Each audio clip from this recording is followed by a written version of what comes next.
बिस्मिल्लाहिर्रहमानिर्रहीम। अस्सलाम वालेकुम जनाब। स्टोरी मैंने एक ही शेयर करनी है और स्टोरी यही है। कल मरीम नवाज़ साहबा की पेशी थी। बहुत ही अहम बातें हुई,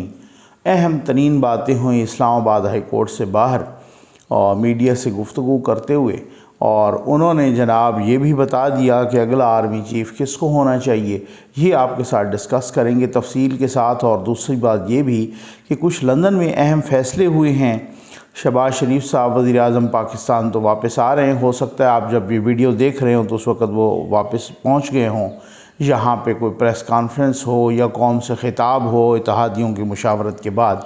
और कुछ फ़ैसले जो सामने आए हैं वो आपके सामने रखेंगे।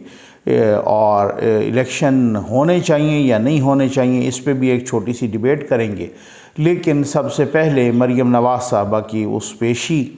और फिर उसके बाद कल उन्होंने इस्लामाबाद हाई कोर्ट से बाहर मीडिया से जब गुफ्तगू की तो उन्होंने यही कहा कि जी ये नैब बार बार भाग रहा है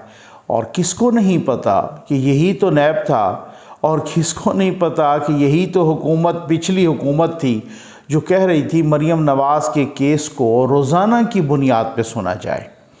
और ये नैब बड़ा जंप लगा रहा था, ये नैब बड़ा कूद रहा था, और आज हालत ये है कि वो सबूत नहीं है। देखें, कहा तो ये जाता है ना मुखालफीन की जानिब से, मालशिया पालशिया सहाफ़ियों की जानिब से, FFL यूट्यूबर्स की जानिब से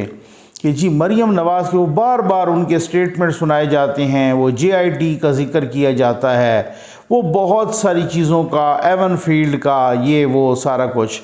लेकिन अब जब सबूत देने की बारी आई तो अब सारे भाग रहे हैं। अब मसला क्या है? मसला ये है कि यही हमने देखा, दूर जाने की बात नहीं है। मरीम नवाज़ साहब ने कहा कि 10 महीने हो गए यहाँ मेरे केस को, और उन्होंने इस्लामाबाद हाई कोर्ट के चीफ़ जस्टिस जनाब जस्टिस अतर मिनल्ला साहब से रिक्वेस्ट की कि जी अगर मेरा कोई कसूर है तो मुझे बेशक टांग दीजिए, ठीक है, लेकिन अगर मेरा कोई कसूर नहीं है, उन्होंने ये नहीं कहा कि मुझे बरी किया जाए, उन्होंने कहा मुझे इंसाफ दिया जाए। अगर मैं कसूरवार हूँ इस केस में तो मुझे टांग दें, और अगर मैं बेकसूर हूँ तो फिर कम अज़ कम मेरे जो बेसिक राइट्स हैं, मेरे जो फंडामेंटल राइट्स हैं, मेरे जो इंसानी हुकूक हैं, बुनियादी हुकूक हैं, उनको पामाल न किया जाए, उनको पामाल न होने दिया जाए।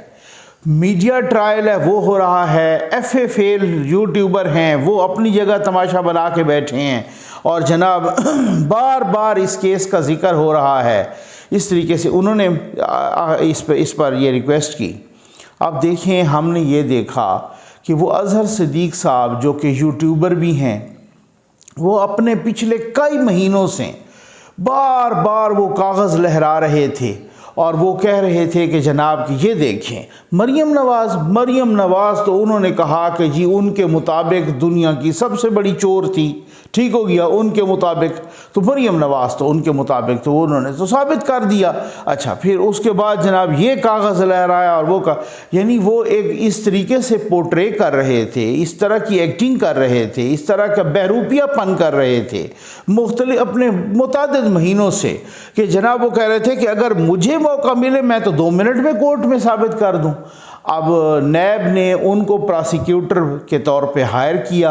अज़हर सिद्दीक़ साहब को, और जनाब यूँ थी उछलने लगे कि देखना भाई नकवी साहब अब केस कैसा चलता है, फिर देखना अब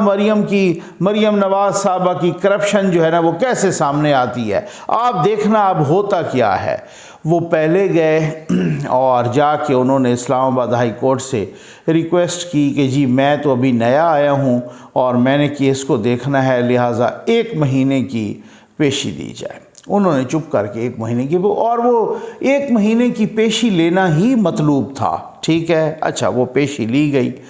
पेशी दी गई। ज़ाहिर कोर्ट्स मजबूर होती हैं कि जो उनको चाहिए थी तो उनको भी दी, उनको अब चाहिए तो उनको भी दी, तो इस तरीके से मतलब जो है ना उनको 1 महीने की। फिर उसके बाद एक पेशी आई और फिर दूसरी पेशी पर अज़हर सिद्दीक़ साहब दोबारा पहुंच गए और 1 दिन पहले पहुंच गए, और जनाब उन्होंने कहा कि जी मैं तो इस केस से अपने आप को अलग कर रहा हूं। अब आप अंदाज़ा कीजिए कि वो बंदा जो कि यूट्यूब पे बैठकर बार बार किसी की कैरेक्टर असासिनेशन कर रहा था, ये बता रहा था कौम यूथ को, ये चूना लगा रहा था कि अगर बस ये हो जाए ना, मुझे मौका मिल जाए तो पता नहीं मैं तो क्या कोर्ट में दूसरे दिन ही साबित कर दूंगा कि सारी चोरी मरियम नवाज़ ने की है। वो फिर भाग गया जनाब। फिर आए तो मरियम नवाज़ साहबा ठीक कहा है कि जी ये यहाँ पे आवाज़ लगती है मरियम नवाज़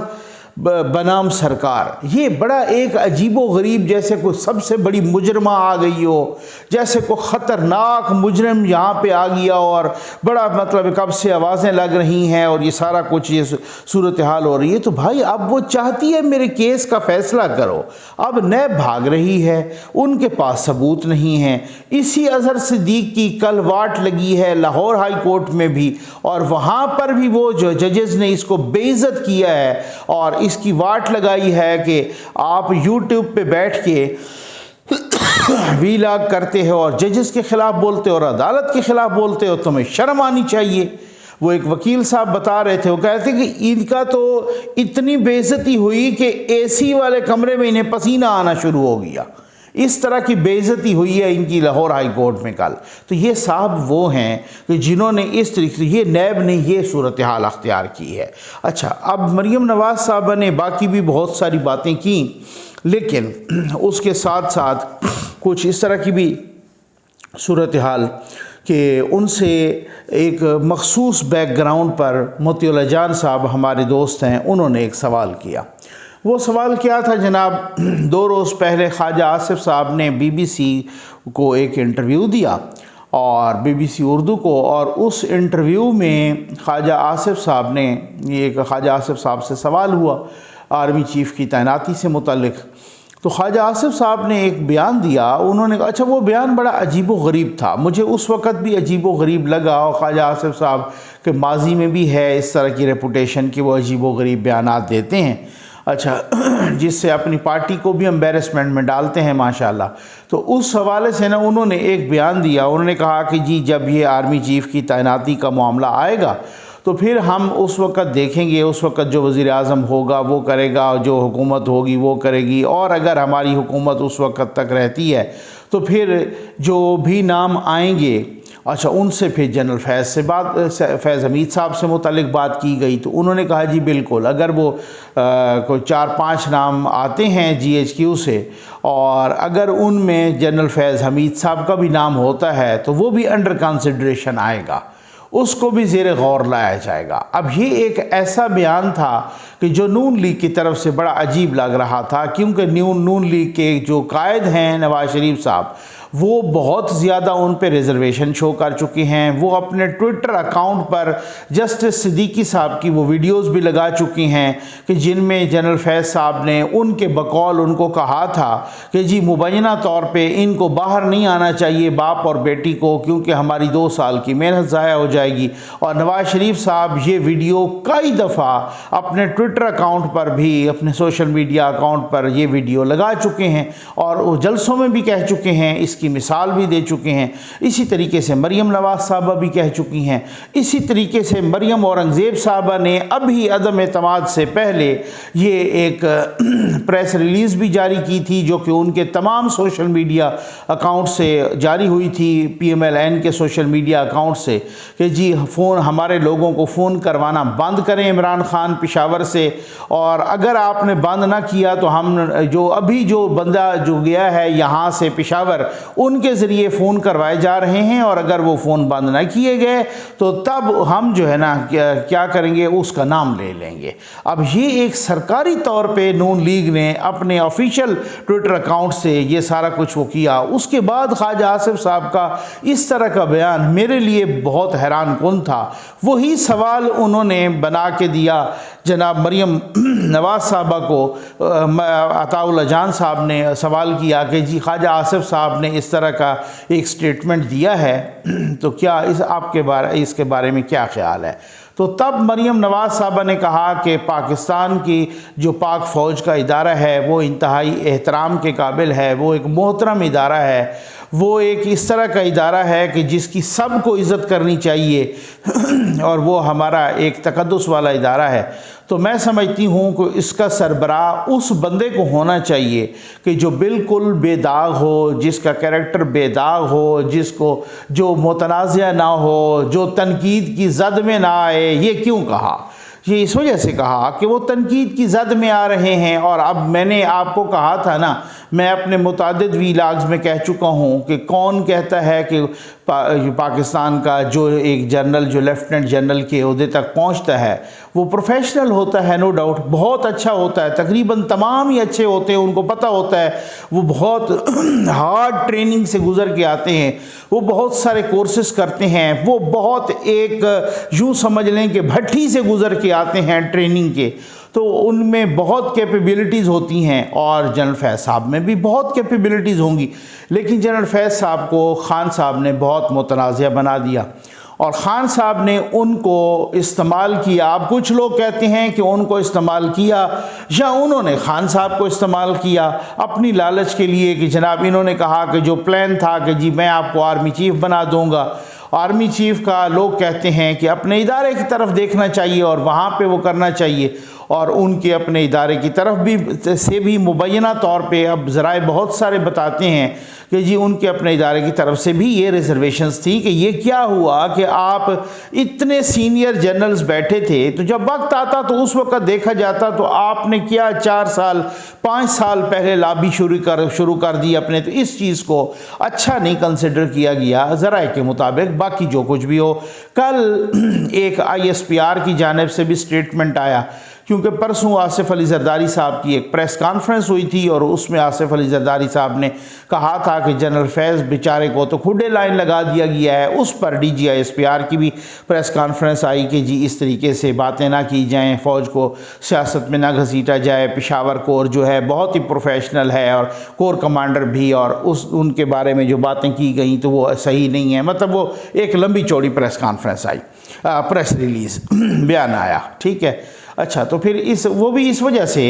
कि जब ये स्टेटमेंट आया, इससे पहले जब मरियम नवाज़ साहबा का आया, तो वो भी होता है ना, इदारे पे भी मुख्तलिफ़ किस्म का प्रेशर होता है। ये जो मालशिया पालशिया सहाफ़ी हैं ये भी, और फिर साथ तमाम के तमाम PTI के लोग वो जनाब दिफा में सामने आए और उन्होंने ट्वीट करने शुरू किए कि क्या जनरल फैज़ जो है ना इस आर्मी का हिस्सा नहीं है, उस पर तनकीद हो रही है तो अब कोई नहीं बोलता। हालांकि उनको शर्म आनी चाहिए कि वो ख़ुद आर्मी चीफ़ को गद्दार कह चुके थे, वो ख़ुद पाक फ़ौज के इदारे को जानवर कह चुके थे, तो वो फिर वो अब बड़ी अजीब व गरीब सी सूरत हाल है। एक अजीब सी तकसीम है सियासतदानों में भी, मुआशरे में भी, सहाफ़त में भी, हर जगह पर ये इस तरीके से मतलब सूरत हाल। तो अब कम अज़ कम ये एक चीज़ तो बहुत क्लियर हो चुकी है, जरदारी साहब ने ऐसे नहीं कहा, ये क्लियर हो चुकी है कि जिसने अपने आप को मुतनाज़ा बनाया, जिसको ख़ान साहब ने मुतनाज़ा बनाया, या फिर जिसको ख़ान साहब ने मुबैना तौर पे इस्तेमाल किया और उनको इस्तेमाल करके मुतनाज़ा बनाया, क्योंकि जिनके ख़िलाफ़ आप इस्तेमाल करेंगे तो जब उनको मौका मिलेगा तो वो भी बोलेंगे, वो आवाज़ उठाएंगे, वो आपका नाम लेंगे, तो इस तरीके से लोगों को पता चलेगा भाई यार ये मुतनाज़ा है। इससे पहले जज खुद इस्लामाबाद हाई कोर्ट के जज ने कहा, उस वक़्त जस्टिस सिद्दीकी साहब को फारिग नहीं किया गया था सुप्रीम जुडिशल काउंसिल से या बाब रहमते वाली सुप्रीम जुडिशल काउंसिल से, उस वक़्त फारिग नहीं किया गया था। उस वक़्त वो इस्लामाबाद हाई कोर्ट के जज थे और सीनियर मोस्ट जज थे चीफ जस्टिस के बाद, ठीक है, सीनियर मोस्ट जज थे। जब उन्होंने बार से खिताब करते हुए कहा था उस वक़्त वो जज थे, तो ये बहुत बड़ी बात है कि उस वक़्त वो जज इस तरीके से उनको मुतनाज़ा बनाना। फिर एक जस्टिस काजी फायद ईसा साहब का फैसला आया, उस वक़्त भी जो है ना उस फैसले ने भी बहुत कुछ उसमें लिखा। ये जो फैज़ाबाद का फैसला था उस वक़्त भी वो मुतनाज़ा बने। फिर जस्टिस काजी फायद ईसा के पीछे जब वो पड़ गए तो फिर हर किसी को मालूम था, खुद तहरीक इंसाफ के लोग कहते थे, आज ख़ान साहब ने कह दिया कि जी हमें ये रेफरेंस नहीं भेजना चाहिए था जस्टिस काजी फ़ायज़ ईसा के ख़िलाफ़, और ये रेफरेंस गलत था, मैं मानता हूँ ये मेरी गलती थी। अब तो वो फिर की मेरे कत्ल के बाद उसने जफा से तौबा, है उस जूद पशेमां का पशेमां होना, अब तो ये और बात है ना। लेकिन अब बात ये है कि बहुत सारे, एक उनको सियासतदानों ने मुतनाज़ा नहीं बनाया, उनको जजेस ने भी मुतनाज़ा बनाया, उनको सियासतदानों ने भी, उनको हुकूमत ने भी, उनको खुद वज़ीर आज़म साहब ने भी, उनको मालशिया पालशिया सहाफ़ियों ने उनकी बड़ी बड़ी तस्वीर शेयर करके उन्होंने भी बनाया। उन्होंने बेसिकली तो कहते हैं ना, नादान दोस्त जो होता है ना उससे दाना दुश्मन अच्छा होता है, तो ये नादान दोस्त थे जिन्होंने बिल्कुल बड़ी बड़ी तस्वीर उनकी शेयर की और जनाब बड़ी उनकी मालिश पालिश, और जिस तरीके से मालशिया पालशिया सहाफ़ियों ने उनको मुतनाज़ा बनाया, तो अब वो इस कदर मुतनाज़ा हो चुके, उन पर इस कदर तनकीद हो चुकी कि उनका अगर प्रोफेशनल कैरियर तबाह हुआ है बतौर आर्मी चीफ के, अगर उनका नाम कंसिडर ना हो तो फिर आई थिंक कि ये उनका अपना भी हो सकता है कसूर, और साथ गवर्नमेंट का और उनके हमदर्दों का भी हो सकता है। जिस तरीके से उनको इस्तेमाल किया, तो फिर जाहिर है जिनके ख़िलाफ़ आप इस्तेमाल करेंगे तो वो कहेंगे कि जी जी। तो ये मरियम नवाज़ साहबा ने एक कैटेगोरिकली बता दिया कि किसको होना चाहिए, और जाहिर है बाकी जो 4-5 नाम हैं जो कि सीनियरिटी लिस्ट पे हैं, वो आपको पता है कि वो सीनियरिटी लिस्ट पे वो कैसे हैं नाम, और कौन कौन नाम है मैं ऑलरेडी बता चुका हूँ। तो इसका मतलब ये है कि उन पर किसी ने कभी उंगली नहीं उठाई, उनको किसी ने कोई मुतनाज़ा नहीं बनाया, उन पर किसी ने कोई तनकीद नहीं की, उन पर किसी ने उनसे मुताल्लिक शिकवा नहीं किया कि जनाब इन्होंने तो मुझे रगड़ा पिलाया है, जनाब इन्होंने मेरे ख़िलाफ़ को इस तरीके की इंतकामी कार्रवाई की है, कोई भी नहीं है। अब आप आमिर लियाकत साहब से लेकर मुख्तलिफ सियासतदानों से, चाहे वो सियासतदान हों ख़ुद अपोजिशन से या इनके उस वक़्त की हुकूमत से या उस वक़्त की अपोजिशन से, तो वो कहते हमें कहाँ से फ़ोन आया करते थे। परवेज़ इलाही साहब जो आज यानी कि जिनकी स्पीकरशिप भी जाते हुए नज़र आ रही है और वो बहुत कुछ उनका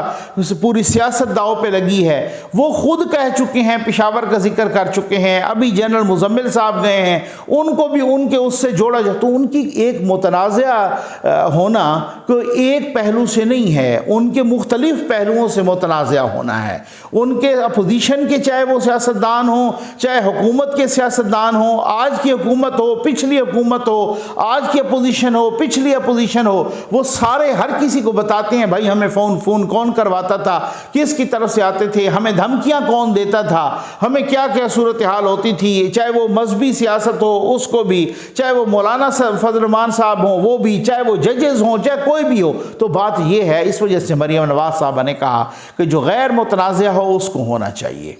जो बिल्कुल इस तरीके से। तो ये बहुत बड़ी बात है कि किसी के आपने कैरियर आपने खुद अपना तबाह किया है या आपके हमदर्दों ने तबाह किया है, ये बात ज़रूरी है। अब आ जाए जनाब के कुछ फ़ैसले हो चुके हैं और लंदन में, और कहा जा रहा है, कुछ ख़बरें आ रही हैं कि नवाज़ शरीफ साहब का जो ये केस है उससे मुतल्लिक अपील का भी फ़ैसला हो चुका है कि जी हम अपील भी दर्ज करेंगे, और साथ ही बाकी कुछ चीज़ों का भी फ़ैसला हो चुका है कि लॉन्ग मार्च से भी हम सख्ती से निपटेंगे, लॉन्ग मार्च से हम सख्ती से निपटेंगे। और राना सनाउल्लाह साहब ने भी यही कहा है कि अगर ये तो 20 लाख कहता है, ये 20,000 नहीं ले आएगा, और अगर काबीना ने ये फ़ैसला किया कि इसको नहीं आने देना तो मैं 20 बंदों को भी नहीं आने दूंगा। ये राना सनाउल्लाह साहब ने बहुत कैटेगोरिकल कहा है, और फिर साथ जो है ना बहुत सारी चीज़ें हैं।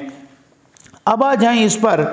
कि कल से आप परसों से सुन रहे हैं कि नून लीग इलेक्शन से मुताल्लिक तकसीम है। जी हाँ, मरियम नवाज़ साहबा ने जलसे में भी कहा, और मरियम नवाज़ साहबा ने यहाँ पर इस्लामाबाद हाई कोर्ट में मीडिया टॉक में भी गुफ्तगू में कहा कि इसकी ग़िलाज़त का टोकरा हुकूमत क्यों सर पे उठाए, हुकूमत के इत्तेहादी क्यों सर पे उठाएं। मैं तो हुकूमत को भी, अपनी पार्टी को भी कहूँगी, और अपनी पार्टी के साथ जो हमारे इत्तेहादी हैं उनको भी कहूँगी कि इसको इलेक्शन में जाने दें ताकि इसको लग पता जाए इमरान खान को। जी बिल्कुल ऐसे ही है, जो उस वक़्त की सूरत हाल थी वो ऐसे ही है। मैंने आपको कहा, मुतअद्दिद बार बताया कि नवाज़ शरीफ साहब इलेक्शन के हक़ में थे, और बिल्कुल अगर उस वक़्त हो जाते तो बहुत बेहतर था, लेकिन उस वक़्त किसी ने नहीं होने दिए। या जो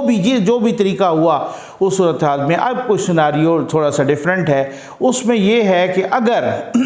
इलेक्शन हो तब क्या नेगेटिव्स क्या हैं, पॉजिटिव्स क्या हैं, और अगर इलेक्शन ना हो तब नेगेटिव्स और पॉजिटिव्स क्या हैं। अब वो थोड़ा सा डिस्कस करते हैं और इसी पर वीडियो को ख़त्म करेंगे। और बात ये है कि पहले बात हम कहते हैं कि अगर इलेक्शन फौरी तौर पे अनाउंस किया जाए तो,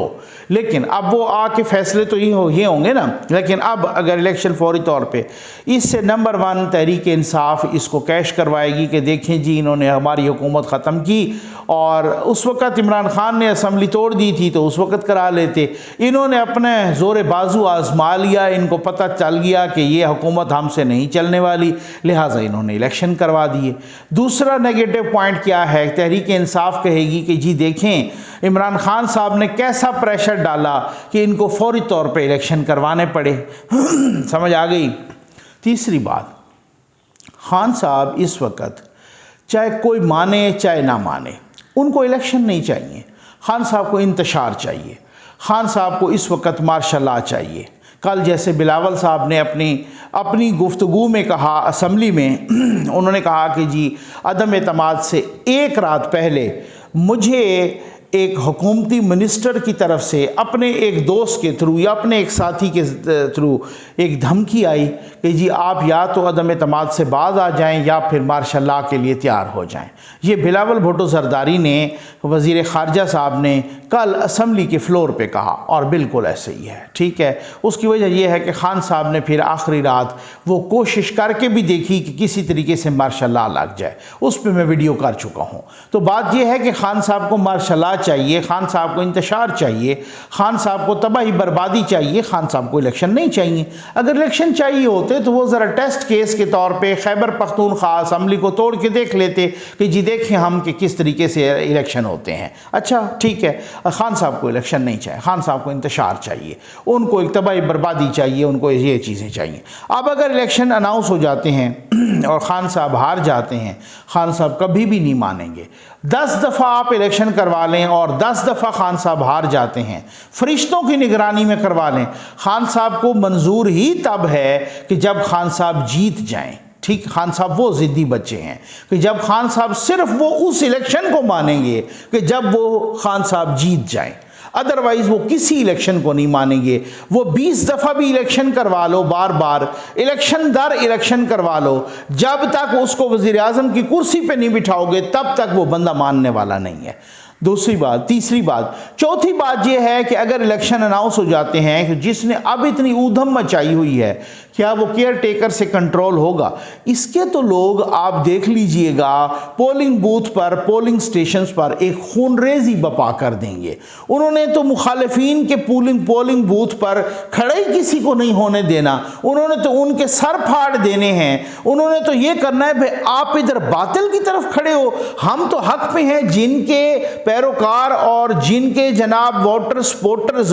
जिनके यूथी है उसको नाउज़ुबिल्लाह नबी डिक्लेयर कर रहे हैं, बाकियों को तो वो पता नहीं फिरौन डिक्लेयर कर देंगे, बाकियों को तो पता नहीं वो अबू जहल बना के पेश करेंगे, अबू लहब बना के पेश करेंगे, बाकियों को उन्होंने तो उसमें किसी की जुर्रत नहीं होगी कि, क्योंकि ये इस तरीके से तमाशबीनी कर रहे हैं और इस तरीके से आपको पता है इंतशार फैलाएंगे। वो कुछ भी हो जाए, इन्होंने इलेक्शन के अमले को कुट लगा देनी है, इन्होंने बिल्कुल बेकाबू हो चुके हैं, जो कि मौलवियों को धमकी दे रहे हैं, जो कि खुद आर्मी को जानवर कह रहे हैं, आर्मी चीफ को जो गद्दार कह रहे हैं, इन्होंने तो ये सवाल ही पैदा नहीं। ये वो नेगेटिव्स हैं।